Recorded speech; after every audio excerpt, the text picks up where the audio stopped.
Recently, news agencies have been talking a lot about something that is basically always an undercurrent of our culture: battles over masculinity. It's having a massive effect on our politics. As you'll hear today, the head of one of the top polling agencies says Trump's appeal to a traditional form of masculine identity is the only thing keeping this race close. This issue came to a head after a moment at the Democratic National Convention. Hope, Gus, and Gwen, you are my entire world, and I love you. When Tim Walz said this, his son Gus stood up. His eyes were filled with tears, showing how proud he is of his dad. It only lasted seconds on the feed that people were watching, but it sparked repugnant bullying from some loud people on the political right. Their behaviors weren't just awful, they were also hypocritical in more ways than one. We'll dig into that today. The media jumped on this, and it fueled what is all too often a very two-dimensional look at boys and men. Whenever the media talk about this, there's something they virtually never do: fact check. No matter what the topic, the media's first thought should always be, what are relevant facts here? But they don't even look. Today, I will. I'll show you that the images that you hear about men are not what most men are actually like. It's something I found years ago when I became a dad.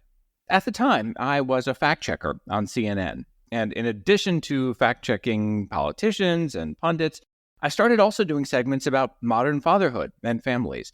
I often got more responses to those because people had only seen very limited two-dimensional images and didn't know what's really going on with guys. Later on, I wrote a book about modern fatherhood called All In. One of the chapters was called In Search of Neanderthals. It was about how, in reality, you have to go looking for guys who fit the old, backward stereotypes. They're very not the majority. If the media showed people what most men are like, they would see this statistical fact. In the way that he behaves, in the way that he talks, in the way that he presents himself, and in that beautiful moment with his son, Tim Walz is not some exception. He is the statistical norm. And Trump doesn't even come close. In fact, Trump represents almost no one. You'll hear proof of that ahead. Also, I'll talk us through a term that you hear used in the media: toxic masculinity. It's so often misused. I'll play you probably the most toxic example of modern times. It's something that everyone across the U.S. political spectrum should be able to recognize as obviously toxic.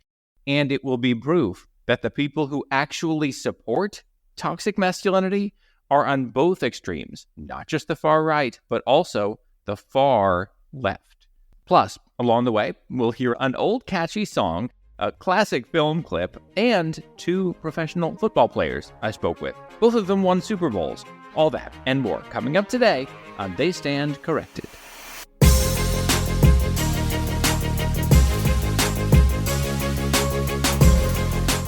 Hello and welcome. I'm Josh Levs. This is my podcast, They Stand Corrected, which fact-checks the news. You can learn more about me and my background at my website, joshlevs.com, JOSHLEVS.com. With each episode, I send out newsletters that are packed with links and video clips and images and other fun stuff. You can sign up at my website, and you'll also see a link in the show notes. The newsletter is free. One great way to support this show is to choose to become a paid subscriber. And if you do that, you get special perks. Direct access to me through messaging. You can send me links that you want me to fact check. That's how I get a lot of what I talk about here from listeners like you. And I have exclusive content for people who choose to do that, including a totally free and legal way to access just about any news article. It's good to support news agencies you believe in, but as you know, if you've been listening to this show, there are a lot of news agencies that are failing you in their basic mission. And you might not want to give them your hard-earned money, but still see articles once in a while. So, paid subscribers to my newsletter, you can see how to do that and save a lot of money. See, I got you. All right, let's jump right in, and let's start with that moment I mentioned at the top. Gus Walz stood up and cheered. You could see him also saying, "That's my dad." It was a beautiful, heartfelt moment. It was also a pretty strong indication that Tim Walz, potential future vice president, is most likely a great dad. And it was typical of the way that loving dads and their kids feel about each other and feel unafraid to express love. Some people who feel free to be their worst selves went after this teenager. You may have heard about this. Ann Coulter posted the words, "Talk about weird," with a photo of Gus crying. She pulled it when reports pointed out that he happens to have a nonverbal learning disorder, and she said she had not known that. But so what? How does that change anything? He's a teenager, and it's a beautiful, natural moment for anyone of any age. Fortunately, there was a lot of critical coverage of what Ann Coulter and other figures on the right said. Some of that took place in local news, including in swing states, of course. Listen to this. This is from Arizona, the radio station KTAR. The host here is Chris Merrill. He shared some of these awful messages. He talked about what Ann Coulter said, and here's another one he pointed out.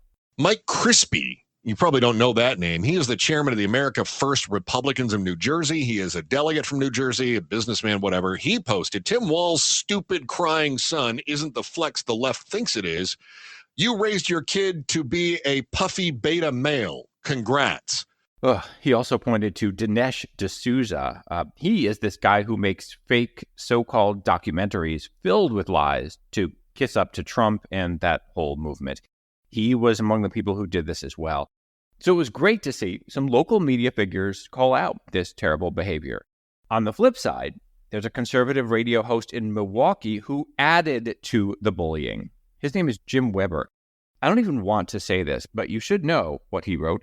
He called Gus a blubbering B-word boy. Blubbering B-I-T-C-H boy. He tweeted that. What is wrong with people? Then he pulled the tweet and apologized, and get this, in his apology, he said that he used to be a teacher. Great. It's a good thing that there's been coverage of this, but there have also been big misses in the coverage. First, so much of it went into Gus's nonverbal learning disorder, as though a teenage male needs an excuse to be human. The best response I saw about this was from one of my favorite executive producers from our time at CNN, Tanisha Taylor Tidwell. She's now the CEO of the Ezekiel Taylor Foundation. What she wrote about this focus was so great, and I wanted to share it with you, but it does not work when I read it. So I invited her to read part of her post for you. The child is human, and he loves his dad, period. So to hell with all the disabilities, labels, and qualifiers on why he was crying so hard, because y'all would have been picking me up off the floor if it was my daddy on that stage. I love you, Gus, and your flannel-wearing shirt daddy even more. Your tears just told me everything I need to know about Tim Walz. So keep crying. I'm crying too. This is history in the making, and we all should be in tears. Exactly. Amen. There is another aspect to this that got buried in the news. It speaks to something that I've talked about in previous episodes, including last week, and that is that the media keeps missing obvious instances of hypocrisy. This was another one. Loud figures on the right flip out when anyone even says the name Baron Trump. Here's just one example. In 2019, a professor was testifying in Congress, and she made this silly pun. She said the Constitution says there can be no titles of nobility, so while the president can name his son Baron, he can't make him a baron. This professor soon after apologized. CNN did a story about this at the time, and the headline said, "Melania Trump defends her son after professor's joke at the impeachment hearing." Well, defends him from what? He wasn't attacked. Even still, you want a minor kept out of politics? Absolutely. Melania's statement said this professor, quote, should be ashamed of your very angry and obviously biased public pandering and using a child to do it. A bunch of people on the right piled on this professor at the time, Pamela Karlan. But now some of these same people and prominent people in this same movement had no problem making fun of this minor, Gus. Meanwhile, I have not seen any story at all from CNN about what happened here, even though there's a similar hook, not exactly the same, but similar, because Michelle Obama has defended Gus Walz. Right? She posted this. Thank you for showing us all what real love looks like, Gus. Let's be a nation that embraces this kind of warmth and vulnerability instead of making fun or mocking it. We could all use some of Gus's example in our own lives. These two problems, overemphasizing a disorder and ignoring hypocrisy, these speak to the immediate coverage of this incident itself. But there is a bigger problem. The media left out what its first job should be, to deliver important truths. Like, how about this? Fact, men cry because human beings cry, because it's a biological function that serves a purpose. I've actually looked for statistics over the years, first for my book, and then Time had me write about this topic once after a Super Bowl player cried when his team lost, which, of course.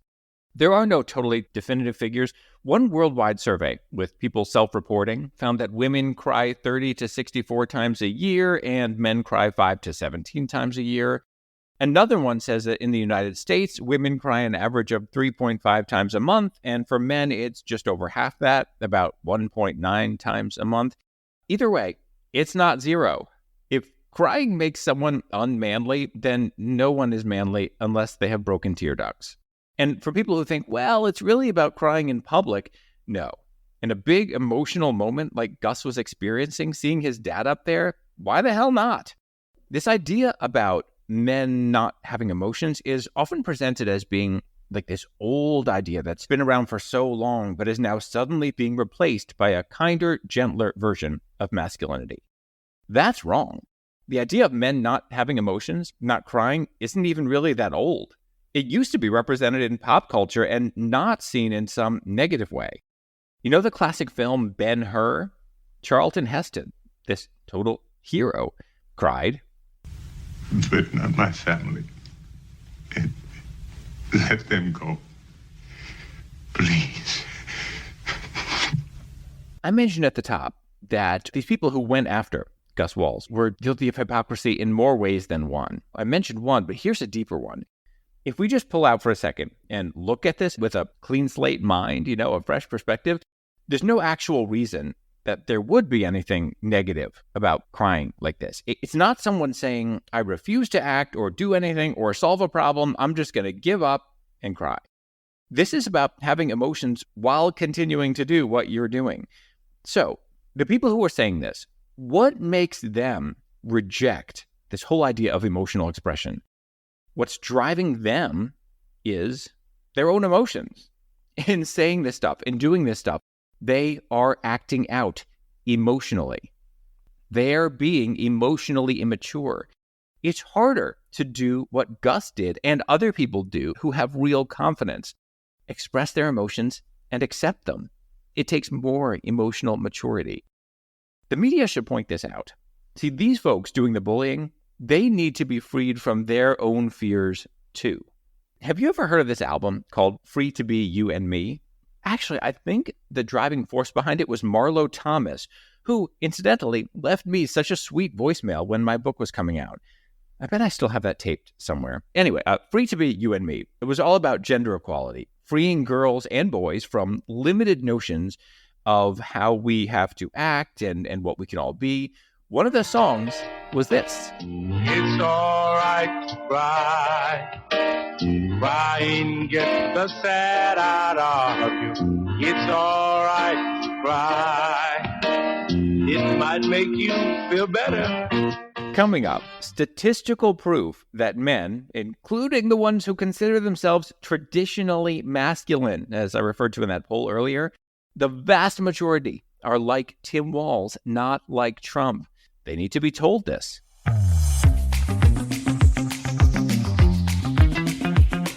Since you're listening to this show, there is a good chance that you believe in things like building a more peaceful world and remembering victims of terrorism and heroes who fight back against terrorism. There is a free way now that you can support all sorts of causes like those and more and support this show at the same time. This is cool. I have been asked to help spread the word on certain petitions. Here's how it works. I am given a unique link, my own link for each one. If you click my link and go on to sign that petition, the organizations behind the petition end up contributing a little bit to this show. Those contributions add up and help make it possible to do this show.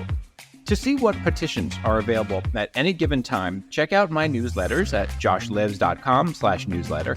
And I post these on social feeds, so you can follow me on Instagram, Facebook, Twitter. I'm the only Josh Levs in the world, so I'm easy to find. A poll came out days ago from Fairleigh Dickinson University. That's one of the big sites whose polls get a lot of attention. The man who leads it is Dan Cassino. He put out a statement with the poll, and here are some of the things he said. Trump has built his political career around a very specific performance of whiteness and masculinity. It's no longer clear that it's working. We talk about the gender gap in voting as being between men and women, but it's not. The real gender gap is between men who are holding to traditionally masculine identities and everybody else. Trump's appeal to a traditional form of masculine identity is the only thing keeping this race close. He said the only thing. That's how big this is. And that's why the right-wing media ecosystem is doing everything it can to play up false ideas of masculinity being in danger. Here was a segment on Fox with 4 women and 1 man who is the guest. In this case, it was Republican Representative Sean Duffy. I don't think of Tim Walz and think masculine. Men actually hear a noise in the middle of the night and they get up and check what the noise is coming from. There may be God-fearing, gun-toting conservatives are Republicans. When other media try to correct this narrative and counteract it, they point to how Tim Walz plays into traditional ideas of masculinity while also presenting a healthier version. Here's Scott Galloway and Kara Swisher. They host a podcast called Pivot, and they were speaking on CNN at the Democratic National Convention about how what was being presented was different from the Republican National Convention. Contrasting that with the modern form, I think, of masculinity here, and that as someone who served in the National Guard for 24 years, is a high school football coach. I mean, that's kind of the definition of masculinity. You're a high school football coach, but at the same time, he rallies those young men in an effort to protect LGBTQ students who claim they're being bullied. That is a nice modern vision of masculinity. It's protector. It's the protector, which you talk a lot. And she had that word. I'm the protector. The media keeps presenting this as 2 versions of masculinity in competition with each other. Why isn't anyone in the media telling us which one actually applies to today's men in measurable ways? Here's the reality. Trump is nothing like the overwhelming majority of today's men. Here's just one arena to look at: fatherhood. I wrote a piece about this. I'll link to it in the newsletter. Virtually all men who live with their kids take care of them in all of the ways. They bathe them, diaper them, dress them, feed them at least several days a week or every day. Virtually all. These statistics are clear. Oh, and by the way, most black dads live with their kids and are on average the most involved. Anyway, Trump, meanwhile, once said this about changing diapers, quote, "I don't do that. And there's a lot of women out there that demand that the husband act like the wife." Dads across the political spectrum should be told that he said that. They should all be offended by that because dads change their kids' diapers and they don't see it as acting like a wife. Also, the vast majority of men these days believe being present and a good partner and teaching your kids good values is way more important than making money. Most men say they should be providing emotional support. Meanwhile, here's something Trump once said, quote, "I won't do anything to take care of them. I'll supply funds." He also said this: "It's not like I'm going to be walking the kids down Central Park." This is not normal. By the way, even decades ago, when most men were not changing diapers, they were still taking their kids to the park. All right, that's just some of the fatherhood stuff. There's another arena that the media doesn't look at but should: what men say about emotions and caring. I worked with a group that carried out this survey, polling lots of men in a representative sample. The overwhelming majority said that what they see in pop culture and politics is unrealistic and leaves out the caring and support that's in real relationships, the emotional connections. This was several years ago. It was before the Biden presidency. It was before the era we're in right now, with Tim Walz representing something different. In this survey, 74% of men said the portrayals they see undervalue the support and care that's in real friendships. 83% said connecting emotionally doesn't just make someone a friend, it can also make someone what they consider to be a hero. That's the extent to which men extol the importance of emotions and emotional connection and genuine caring. This is what's happening. Guys have and experience emotional connections. Statistically, that's the norm. And one more thing. When those tapes were leaked of him bragging, that is the word that people used, bragging, about assaulting women, he called that locker room talk. No, that is not locker room talk. I work out. I can tell you we don't talk like that in locker rooms, but you don't have to take it from me. There are athletes who wrote about this and said, what is he talking about? I did an event with a father-son duo who both have Super Bowl rings, Ronnie Lott and Ryan Neese. We talked about this. Here's Ryan. It's a brotherhood, and I think that men, they still care for one another as men. And in conversations that they have for one another and the concerns they have for one another, whether it be their finances or in their personal life. There was a lot of intimate conversations that took place inside of a locker room. And, we hear about locker room talk. That's for the birds, right? What really took place in the locker room was, and I got to figure out how to connect with this other person from all different walks of life, all different types of backgrounds, different ages. And the way that you connect is when you share something intimately with somebody. And then Ronnie Lott chimed in and he said, people talk about normal things like, hey, I need to find a school for my kids. Those are kind of conversations I think we find ourselves in. They're adult conversations. There are conversations that you're trying to figure out life. Yeah. I mean, in the locker room, you're trying to figure out life. We need the media to show people, men and women, the truth. Here's what most men are like. In your society right now, lots of good men. They learn to be comfortable with their emotions, their own and other people's. They are supportive. They put morals above money. They treat people well. They care for people they love. They reject bad behaviors. Because when someone is focused on being good rather than performing, fronting some kind of pseudo-masculinity, they act much more like Tim Walz than like Trump. And we don't just see this in the national races. It's in some local ones, too. You might have heard the name Josh Hawley. He's a Republican senator from Missouri. He riled up the crowd on January 6th and voted against certifying the election. And then, when the dangerous insurrectionists breached the Capitol in their attack, he was caught on video running away. He became a laughingstock, literally. When the video was shown in a congressional hearing room, people burst out in laughter. The Kansas City Star, which is one of the biggest papers in his home state, did an editorial calling him out. Here is a recent video of his challenger this year, Lucas Coons, talking about Josh Hawley. And as we go into this, I'll tell you that when he uses the term masculinity crisis in here, he's using air quotes. He published a whole manhood book last year, lecturing all of us about how we should be made in his own creepy image to save America's masculinity crisis. I'm Lucas Coons, the 13-year Marine veteran who's going to replace Josh Hawley and flip Missouri's U.S. Senate seat this November. While the right is trying to appeal to this idea that masculinity is in danger, the left is actively trying to reach these people who feel deeply connected to traditional masculinity. To its credit, MSNBC had a guest, Charles Coleman, who put this well. One of the strongest and most powerful moments for Tim Walz was when his former players came on stage, because now you have essentially a group of jocks, a high school football team, super masculine, coming up. These guys were not in suits and ties. They were beer bellies, jerseys, coming on stage, and they were welcome. Most men do connect with aspects of traditional masculinity. Here's one example. Most men who have children take pride in working hard to provide for their families. And by the way, guys who spend more time at home than another parent take pride in that. I actually spoke at a national at-home dad convention. It was great. Lots of confident men there. None of this stuff is either or. Most men do take pride in these traditional aspects of being independent and being strong. All these things are part of the three-dimensional reality. This is the kind of thing that the media should be making clear.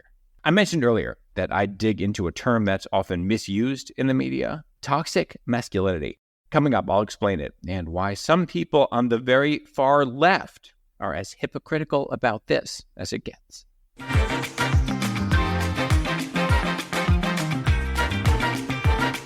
More 5-star reviews are coming in for this show on Apple Podcasts, and they're amazing. So turn off your humble brag meter for me for a second, and I'll share some of these with you. Here's one. As a former CNN and NPR journalist who once single-handedly took on CNN about their parental leave policies and won, Lebs speaks truth to power. In so doing, he also brings truth to us on every episode. Another one calls it amazing. This is a great podcast full of the truth. Thank you so much to everyone who is doing this. Whatever platform you're listening on, there's a good chance that they have ratings and or reviews. So take a few seconds to give this show 5 stars, and if there's room for it, a review. It makes all the difference.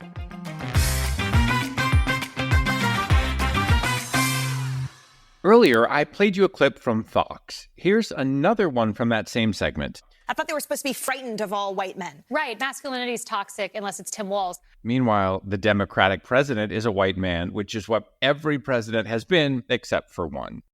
The term toxic masculinity has become this boon for the Trump movement because they misrepresent it. I want to give you a segment here that you can send to anyone who ever claims that the term toxic masculinity is somehow an indictment of all masculinity. Also, that you can send to the media anytime they misuse the term, anytime they let anyone misuse this term. Okay, here goes. There are toxic chemicals. That does not make all chemicals toxic. There are toxic assets and toxic mortgages. I used to report on this stuff. That does not make all assets and mortgages toxic. There is toxic just about anything.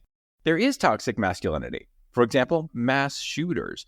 Almost all mass shooters are men and boys, and most are caught up with these dangerous ideas about killing innocent people with weapons somehow being masculine. That is a toxic version of masculinity. Justifying rape, that's toxic masculinity. Seeing anything evil as a sign of manhood.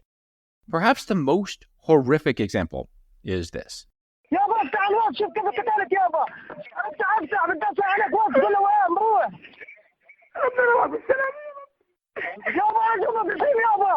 This is the sound of a Palestinian terrorist calling his family on October 7th after massacring Jewish people. He says, "Dad, I'm calling you from the phone of a Jew. I just killed her and her husband with my own hands. I killed 10. He says, "Your son killed Jews." The father can be heard crying in pride and saying, "Oh, my son, God bless you." And his mother joins in the pride, saying how much she wishes she was there. Toxic masculinity is a driving force in Islamist terrorism. Tapping into boys' desire to feel masculine and convincing them, starting at an early age, that this is the way to do it, it is a fundamental teaching of Palestinian society in Gaza. I mentioned earlier that toxic masculinity has fans on both ends of the political spectrum. This is what we need to look at here. There are some people who make the mistake of calling most masculinity toxic. Some of them are the ones saying crazy things like all men are responsible for the existence of rape culture. They actually don't even usually believe that themselves, because then you start listing the men whom they exempt, like LGBTQ plus men and various minority groups, basically anyone that they classify as victims in their victim narratives. Actually, saying that about men in general is toxic. Holding anyone responsible for something they don't do, that can legitimately be described as toxic. Anyway, who are the people that do that? Well, they're people on the far left. And many of these same people support what I just played for you. Toxic masculinity that encourages slaughtering babies, children, women, men. The kind that celebrates and justifies mass rape. But these folks are a small minority. They're loud, but they have not overtaken the Democratic Party, not even close. Meanwhile, the pro-Trump folks who use performative masculinity to fuel their anti-democratic efforts, they are the majority of the Republican Party in Washington. And that effort to manipulate men, to make them feel more masculine for supporting Trump, even though he's nothing like them, that cynical, manipulative effort, that is at the top of the ticket. So given all that, it's not surprising that we have a Republican ticket built around things like controlling women's bodies and pretending to be strong, and a Democratic ticket that's aiming to be a big tent, that's unafraid to experience joy and laughter. And in a beautiful moment, like you heard at the top, tears, in this case, tears of joy and pride. You might wonder, if men in the United States overall are doing this well in terms of supporting each other and caring, why are so many men struggling? Men are less likely to get help for mental health. Men have 4 times the suicide rate. There are tremendous problems. And so often, by the way, the media doesn't even look into that. Early in the days of COVID, there was so much coverage about how it was such a stressful time for moms, and no news agency looked into what dads are going through. And I know that because I did. I contacted the American Psychological Association, and they ran the numbers for me. They found there was no statistically significant difference in stress levels between moms and dads. I wrote a piece about that for parents, and I'll put that in the newsletter. So, how do these two things fit? Well, what I've told you about here is what large majorities of men are like. That still leaves millions of men who are stuck in the mindset of emotions being bad, that admitting any kind of struggle is a form of weakness. And even guys who know better rationally have been raised with this belief. We all were. It's in society. So it can impact everyone. I know this from experience, having interviewed dads all over the country and worked on these issues for so many years. So often, the biggest thing that changes guys who have that old mindset, that helps them open up and get the help they need, is discovering what most men are like. That out here in the real world, outside of that myopic vision of masculinity, fellow guys are here for you when you reach out for help, when you share what you're going through. Most guys have your back. If the media would start getting people the truth about what guys are like, they'd be doing more than just helping us understand our own society and understand what's going on politically. They would be helping men who have not yet learned, and helping women too, who push these ideas that men should not have emotions. There's so much more I could say about this, and I will in future episodes. I'm curious what you want to know, and I'm sure you will have a lot to say about this topic. You always do, and I'd love to hear from you. So, 2 ways to get in touch with me. Those of you who choose to be paid subscribers to the newsletter, you can message me directly there, and you can post in the comments as well. Everyone else, you can find a form at my website. You can find all the links you need in the show notes or at my website, joshlevs.com, JOSHLEVS.com. As always, thanks so much for listening, and I'll see you next week.